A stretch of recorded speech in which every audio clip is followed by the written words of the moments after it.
5 प्रकार के यम हैं, 5 प्रकार के नियम हैं। तो नियम किस लिए बनाए गए हैं? इंद्रियों को साधने के लिए। यम का मतलब होता है उन पर नियम बनाकर डाल दो, फिर शक्ति से पेश करो, बिल्कुल लूज मत छोड़ो, बिल्कुल हम लोग छोड़ देते हैं। सामने वालों का जो स्वभाव है वो तो कहेंगे हलवा खा लो जी, थोड़ा सा खा लो जी, खा लो जी, बड़ा टेस्टी बनाया है, खा लो जी थोड़ा सा। उनको क्या पता अपने पेट की, अपने रोग की, अपने खपाने की कैपेसिटी तो हमें पता होनी चाहिए ना। दूसरा तो कहेगा, उसके लिए वो टेस्टी है, आपके लिए जहर हो सकता है नहीं। इसी तरह दूसरा व्यक्ति सिर्फ हमें प्रलोभन दे सकता है, हमारी इंद्री को उकसा सकता है, इंद्री को जागृत कर सकता है, हमारा ध्यान भटा सकता है, पर वो हमारे मुंह में ठूस नहीं सकता।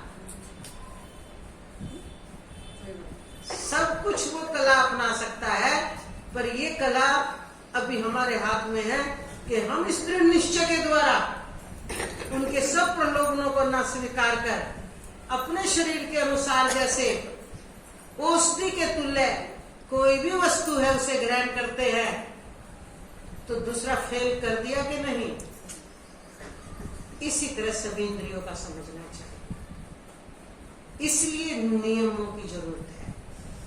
यम नियम आत्म साक्षात्कार में सहायक क्यों बन जाते हैं? क्योंकि वो इंद्रियों को, उनके स्वभावों को, उनको खुली जो आदतें पड़ी हुई है उनको नियम के द्वारा संयमित करने में सहायक होने के कारण फिर वो इंद्रियां, मन आदि अंदर के अंतःकरण हमारे सहायक होकर कहाँ तक काम देते हैं? हमारे वहां तक पहुंच जाते हैं जहां तक हमें जरूरत है। कहाँ तक जरूरत है? बोले चित्त के ऊपर जितने संस्कार है उनको मिटाने में इन्हीं इंद्रियों आदि की सहायता से उनको पोसा गया है और इन्हीं इंद्रिय आदि की सहायता से उनका विनाश करना है। और अंतःकरण से संस्कार खत्म हुए, यानी चित्त से संस्कार खत्म हुए, तो वो एक आवरण अज्ञान का जो कल भी हमने बताया था वही कारण शरीर है, उसका पर्दा फटते देर नहीं लगती। इसलिए हमें पहले वो कार्य करना चाहिए। पहली क्लास का बच्चा पहली क्लास का काम करे तो वो बहुत जल्दी आगे बढ़ता है। तो हमें वो काम करना चाहिए। अपनी साधना में इधर उधर हमें देख करके किसी की रीस नहीं करनी चाहिए। अपनी साधना कैसी हो? अपने गुरु के द्वारा बताई हुई साधना हो, वही साधना फलीभूत होती है। अपने मन की मर्जी की कल्पना से लिए गए नियम कभी फलीभूत नहीं होते। क्यों नहीं होते? क्योंकि तुम जिस गुरु के पास आए हो उस गुरु के नियम पे चलने से ही तुम्हारा लक्ष्य सिद्ध हो सकता है। तुमने अगर अपने ही नियमों से चलना था तो स्कूल में एडमिशन ही क्यों लिया? बच्चे को कहें ये बात कि जिस स्कूल में गए हैं उनका अनुशासन वो बरतेगा, वहाँ का ड्रेस कोड बरतेगा, वहाँ के जो नियम है कि हमारे यहाँ बीच में खाने को नहीं दिया जाता, हमारे यहाँ बीच में छुट्टी नहीं कराई जाती, हमारे यहाँ जो भी नियम होते हैं हर स्कूलों के। तो अगर कोई कहे नहीं जी हम तो बच्चे को जो थोड़ा भी कुछ होगा हम तो खाने को देंगे, हमारे बच्चे को तो बार बार आदत है, तो वो कहेंगे फिर ऐसे स्कूल में एडमिशन करा दो।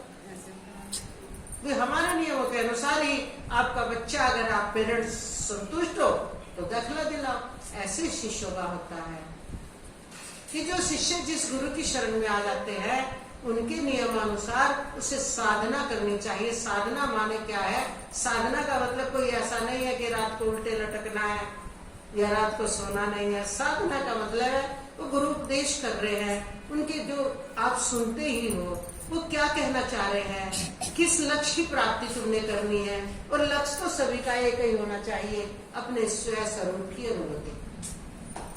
और स्वयं स्वरूप की अनुभूति ही आपका लक्ष्य है। तो यहाँ जैसे अब यहाँ पर आप लोग आए हुए हो, यहाँ तो स्वयं स्वरूप की अनुभूति का ही स्कूल खुला हुआ है। यहाँ पर कोई स्वर्ग की बात नहीं होती, यहाँ पर कोई नरक की बात नहीं होती। यहाँ पर भक्ति का मार्ग साथ में चलता है। जैसे अब नवरात्रों का चला हुआ है तो माँ की हम तो शक्ति के रूप में देखते हैं, क्योंकि ये चैतन्य शक्ति ही हमारी परा प्रकृति है, यही हमारी वास्तविक माता है। इसी से हमारी ये अपरा प्रकृति प्रकट है। और अपरा प्रकृति यानी शरीर ठीक रहेगा, शरीर साथ देगा, तभी तो ये परा प्रकृति चैतन्य शक्ति हमें अपने उस अधिष्ठान स्वरूप तक लेकर जाएगी। अब तो इसी भावना से हर कार्य यहाँ करवाते हैं। हर कार्य नंबर 1। नंबर 2, आप सब गृहस्थी हो। अगर हम कह दें कि यहाँ नवरात्रे नहीं कराए जाएंगे, यहाँ ये नहीं कराया जाएगा, अगर सभी साधु होते हैं, आने वाले भी साधु होते हैं, फिर नहीं हम कुछ करवाते। अब आप सब गृहस्थी आते हो, अब आप कहीं और मुख मानोगे, नहीं जी हमारे तो नवरात्रे चल रहे हैं, आजकल तो हम वहां जा रहे हैं, हमारे यहाँ तो ये होता है वो होता है। आपकी थोड़ी वासनाएं खत्म हुई हैं। जिन गृहस्थियों की हो गई है, हम देखते हैं जो धर्मों में चले जाते हैं वो उन्हीं के अनुसार चलते हैं। एक आध तो हमने ये देखा, तो ये सिखा देते हैं बस गुरु का मंत्र मिल गया और सारी भगवानों की फोटो भी फेंक दो, और वो फेंक देते हैं। देखो क्या प्रभाव, कितना गलत, उनकी बुद्धि कितनी हर ली जाती है देखा जाए तो। वो वही करते हैं, उनको ये नहीं पता कि तुम अकेले गए हो, पूरा परिवार पूरा कुल, गृहस्थ धर्म क्या होता है, इसका मतलब गृहस्थ धर्म के नियम भी भंग कर रहे हैं। तो यहाँ पर वेद सम्मत ज्ञान दिया जाता है। तो कर्म कांड में वेद में सब कुछ करने के लिए आज्ञा है, पर उसमें ये है घर गृहस्थी अपने आप बढ़िया चलेगी, हर कर्म करो पर निष्काम भाव से ही करो, समझ आए? तो वो कर्म कांड में है।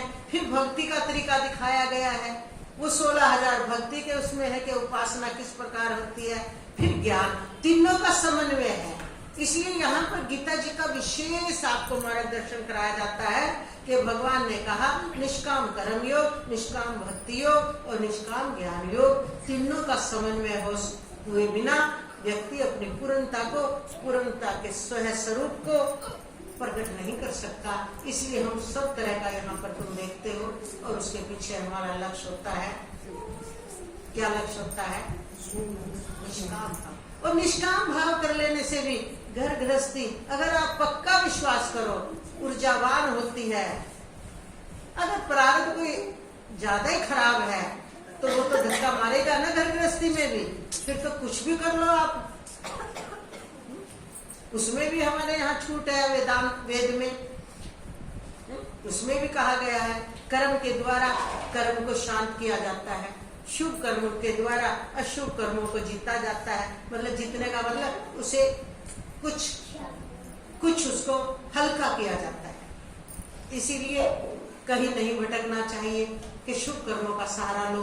जब कोई अशुभ कर्म का प्रभाव हमारे ऊपर आ जाए तो वो कुछ छीज जाएगा, वो हल्का हो जाएगा और बहुत हल्का होकर के गुजर जाएगा। आपका शुभ कर्म भी बन गया और शुभ कर्म के माध्यम से आपने अशुभ कर्म को खदेड़ दिया। सब कुछ है। योग वशिष्ठ में भी आ गया, योग वशिष्ठ में भी कहा कि शुभ कर्म और अशुभ कर्म दो भेड़िए हैं। उन्होंने प्रारब्ध